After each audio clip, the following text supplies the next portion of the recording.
Génération choisie, appelée pour montrer son excellence. Chers auditeurs du micro missionnaire, assalamu alaikum, bonsoir à tout le monde et merci de votre fidélité. La force, la puissance de la résurrection du Christ fait son chemin, fait son parcours. Et aujourd'hui, nous sommes là avec Pierre et Jean qui sont au commissariat, qui sont au cachot, qui sont devant les grands prêtres, devant les scribes, devant les pharisiens, devant les généraux. Pourquoi? Le motif de leur arrestation aujourd'hui, c'est parce qu'ils ont guéri quelqu'un au nom de Jésus. Donc, avant tout, abonnez-vous d'abord, abonnez-vous à notre chaîne, abonnez-vous, et même les anciens abonnés, abonnez-vous sur la nouvelle chaîne Micro Missionnaire Al-Bishara pour que vous puissiez recevoir les nouvelles vidéos. Mais ça importe peu. Revenons à ce qui est important. Et donc, Pierre et Jean sont maintenant devant les généraux, devant les scribes, les pharisiens, les sadducéens. Pourquoi? Parce qu'ils ont guéri quelqu'un au nom de Jésus-Christ. Mes frères, mes sœurs, comme je vous disais tantôt, la résurrection de Jésus-Christ a un pouvoir. La résurrection de Jésus-Christ a une force. La résurrection de Jésus-Christ nous rend inébranlables. Et cela se démontre, ça se manifeste aujourd'hui à travers les deux apôtres qui sont en train de prêcher aux gens la résurrection de notre Seigneur Jésus-Christ.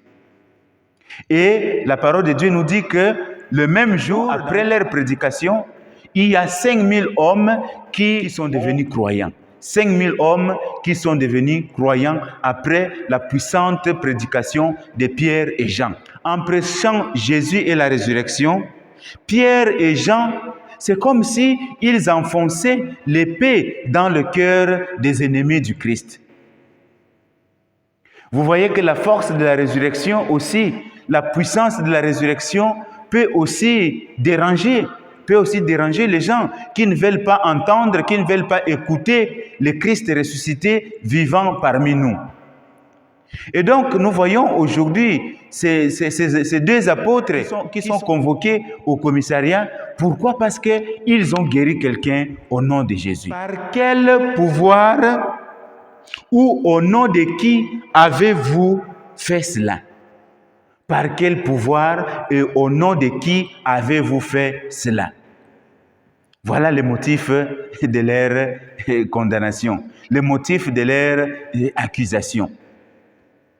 Avec le pouvoir de qui et au nom de qui avez-vous guéri ces boiteux? Et voilà Pierre qui était avant tout tremblant devant cette femme qui lui avait dit: hey, toi aussi tu es l'apôtre de Jésus, tu es parmi eux.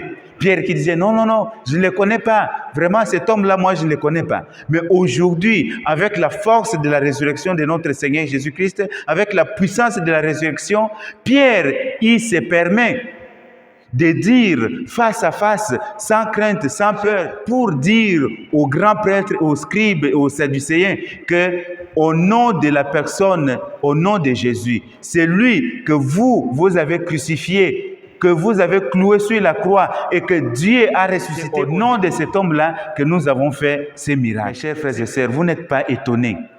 Vous n'êtes pas étonnés de voir avec quelle assurance Pierre et Jean se défendent devant les grands prêtres. Et cette assurance avec laquelle ils se défendent, c'est la puissance du Christ ressuscité qui habite en eux. Pour dire comme Paul, ce n'est plus moi qui vis, mais c'est le Christ qui vit en moi. Et donc, la parole de Dieu ne ment pas. Si nous avons dit que le Christ ressuscité a un pouvoir, la résurrection du Christ a une puissance, voilà comment ça se manifeste à travers ses apôtres Pierre et Jean. Et donc Pierre prend la parole avec assurance. Il dit que c'est lui que vous avez crucifié, cloué sur la croix et que Dieu a ressuscité. C'est au nom de celui-là que la personne que voici est guérie. La personne que voici est debout. Et ils disent avec assurance encore qu'il n'y a que le seul nom de Jésus qui peut donner le salut. À part le nom de Jésus, il n'y a pas un autre nom qui peut donner le salut. Quelle assurance!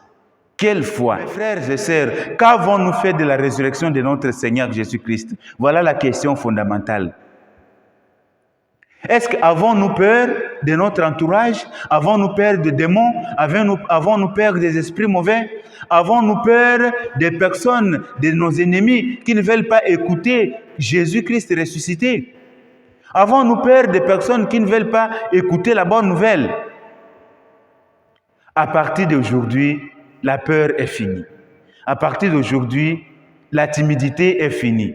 À partir d'aujourd'hui, Christ vivant qui habite en nous, qui nous pousse, qui nous donne l'assurance de prêcher en son nom, de guérir en son nom. Et voilà donc le Christ que nous devons annoncer et nous devons témoigner pendant ces moments de la campagne pascale.